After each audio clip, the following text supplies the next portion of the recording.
구독, 좋아요, 알림 설정까지 부탁드려요. 안녕하세요, 찐테크TV입니다.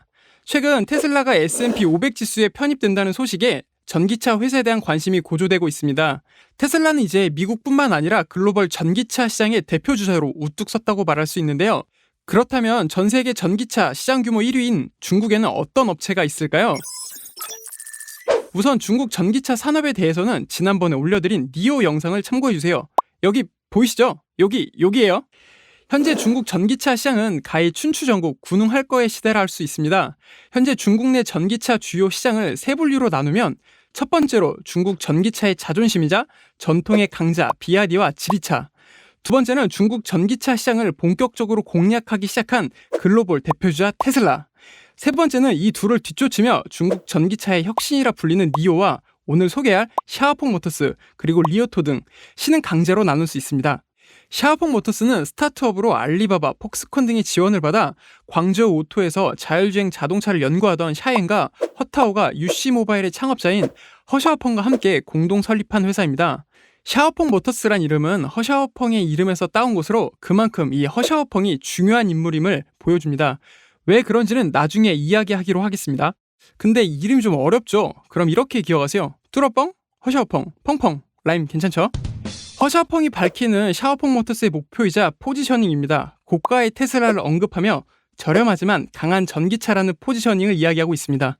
현재까지 샤오펑 모터스가 출시한 전기차는 G3와 P7 두 종류입니다. G3는 SUV형이고 P7은 스포츠 세단형으로 전반적으로 젊은 층을 겨냥한 디자인입니다. 그래서 그런지 저도 P7이 좀 끌리네요. 그런데 샤오펑 모터스의 P7을 보면 왠지 모르게 테슬라의 모델 S가 떠오르는데요. 사실 이 둘은 서로 비슷한 느낌을 풍기는 것 이외에도 공통 접점이 있습니다. 바로 작년 3월 샤오펑 모터스가 테슬라의 기술을 탈취했다는 혐의로 소송을 당했기 때문입니다. 2019년 1월 테슬라에서 샤오펑 모터스로 이직한 차오 광즈 이야기인데요. 테슬라의 주장은 테슬라의 엔지니어였던 차오 광즈가 샤오펑 모터스로 이직을 준비하면서 자율주행 프로그램인 오토파일럿과 관련된 파일 30만 건을 복제했다는 것과 샤오펑 모터스가 테슬라 출신 직원 5명을 고용했다는 점이었고, 샤오펑 모터스는 차오 광즈의 위법 행위를 알지 못했으며 이와 관련된 내부 조사를 벌이겠다고 밝혔죠. 소송은 현재 진행 중이며 상당히 장기화될 것으로 보입니다.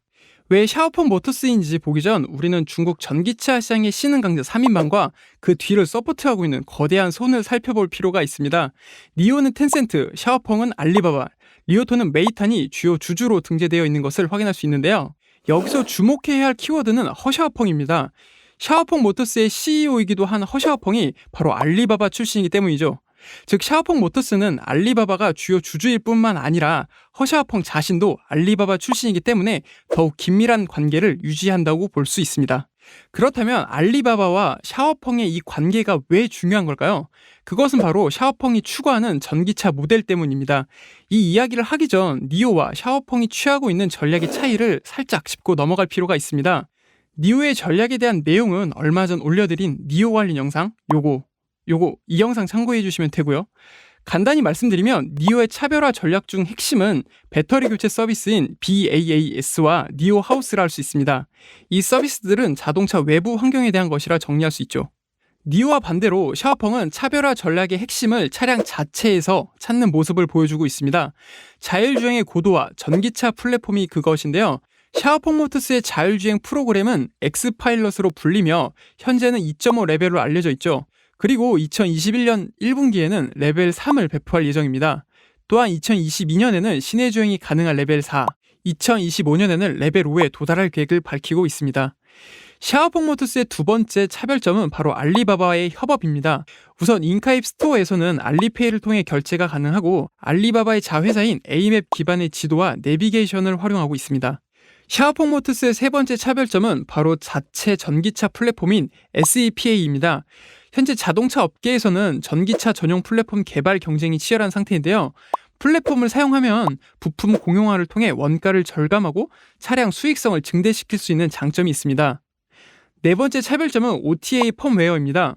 샤오펑의 SEPA 시스템을 통해 자동차 내부 앱뿐만 아니라 차량의 기능을 컨트롤하는 ECU까지 원격으로 업데이트가 되어 소비자의 편익을 도모하고 있습니다. 그렇다면 샤오퐁 모터스가 마냥 긍정적이기만 할까요? 앞서 이야기 드린 것 중에서 테슬라와의 소송 문제가 있었는데 이 부분이 현재 샤오퐁 모터스에 있어 가장 큰 리스크 요인이라 할 수 있습니다. 엑스파일럿이 샤오퐁 자율주행 시스템의 핵심인 만큼 샤오퐁이 소송에서 패소할 경우 현재 샤오퐁의 3대 축 중 하나인 자율주행 부문이 크게 흔들리게 됩니다. 소송에 관한 이야기는 앞에서 말씀드렸으니 여기서 끝!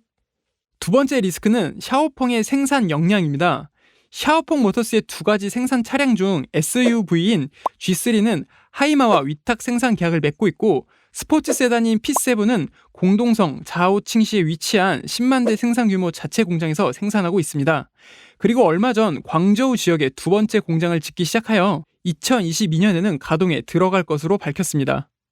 생산 역량과 관련된 문제는 테슬라를 참고해 볼 만한데요. 바로 테슬라 모델 3의 양산 문제였죠. 대규모 양산에는 일정 이상의 노하우가 필요하며 2021년 12월 하이마와의 위탁 생산 계약이 끝나기 전까지 샤오퐁이 자체 생산 노하우를 습득하여 대규모 자체 생산이 가능하게 될지 혹은 하이마와의 위탁 생산 계약을 연장하여 시간을 벌 수 있을지 여부를 주목할 필요가 있습니다. 사실 테슬라도 아직까지 품질과 관련한 노이즈가 계속 나오고 있고 이는 샤오퐁도 직면할 수 있는 문제입니다. 완성차 생산 노하우가 적을 수밖에 없는 전기차 신생 업체들이 이 문제를 어떻게 해결할지 앞으로 지켜봐야 할 문제입니다. 세 번째는 높은 밸류에이션입니다. 2020년 11월 18일 기준으로 샤오퐁과 테슬라의 주요 데이터를 비교해봤습니다. 향후 12개월 전망치가 반영된 12개월 선행 PBR 기준으로 샤오퐁의 PBR은 대략 17배 수준입니다. 전기차 업계의 선두주자 테슬라의 경우를 살펴보겠습니다. 우선 테슬라의 2016년 이후 현재까지 12개월 선행 PBR의 평균은 14배 수준입니다. 최근을 제외하고 2016년 이후 테슬라의 12개월 선행 PBR이 14배를 넘긴 경우는 2번 있었습니다. 이처럼 전기차 업계의 선두주자인 테슬라조차 안정적인 양산이 가능해지고 전 세계적으로 전기차 관련 정책을 재차 확대하기 시작한 최근에서야 12개월 선행 PBR이 14를 넘긴 상태를 유지하고 있습니다. 그렇다면 테슬라만큼의 성과가 나오고 있지 않은 샤오퐁은 현재 12개월 선행 PBR 약 17배의 수준을 유지할 수 있을까요? 저도 좀 궁금하네요. 만약 유지할 수 없다고 본다면 BPS의 경우 급격한 변화가 일어나지 않으니 결국 12개월 선행 PBR의 하락은 주가 하락으로 이어질 것으로 예상됩니다. 우선 샤오퐁의 실적 전망을 보면 테슬라와 상당히 닮아 있습니다. 리피니티브 자료에 실린 애널리스트 전망치에 따르면 2024년에는 영업이익의 흑자 전환이 가능할 것으로 전망됩니다. 샤오퐁의 계획은 2022년 광저우 제2공장이 가동되고 2023년부터 본격적인 양산 시작을 계획하고 있습니다. 그리고 2024년에는 본격적인 양산에 따른 생산 비용 절감으로 영업이익 흑자 전환을 예상하고 있습니다. 어잉? 그런데 이런 시나리오 어디서 본 것 같죠? 뿅! 네, 맞습니다. 바로 테슬라가 이와 비슷한 궤적을 보였습니다. 테슬라는 2016년도에 모델 3의 발표와 함께 사전 예약을 시작했는데 실제 양산에 성공하여 정식 출시에 이르기까지는 3, 4년의 시간이 더 필요했습니다. 그리고 모델 3의 양산 성공을 기점 삼아 2020년부터 영업이익 흑자 전환이 유력한 상황입니다. 샤오퐁의 미래는 어떻게 될까요? 그리고 현 시점에서 그들은 자신들의 청사진대로 잘 그려나갈 수 있을까요? 아직 본격적인 양산과 보급에 들어간 것은 아니지만 올 한 해 보였던 모습을 보면 나름대로 희망 섞인 관측을 해볼 수도 있겠습니다. 특히 올해 첫 출시한 스포츠형 세단인 P7의 판매량을 보면 대체로 성장세를 유지하고 있기 때문이죠. 이는 샤오퐁 모터스가 중국 내에서 좋은 반응을 보이고 있다고 해석할 수 있지 않을까요? 여기까지 샤오퐁 모터스에 대한 이야기를 드렸습니다. 올해 이후 샤오퐁 모터스가 그리고 있는 시나리오를 정리하면서 마무리하겠습니다. 이상으로 찐테크TV였습니다. 여러분의 성공 투자를 기원합니다. 안녕! 구독, 좋아요, 알림 설정까지 부탁드려요.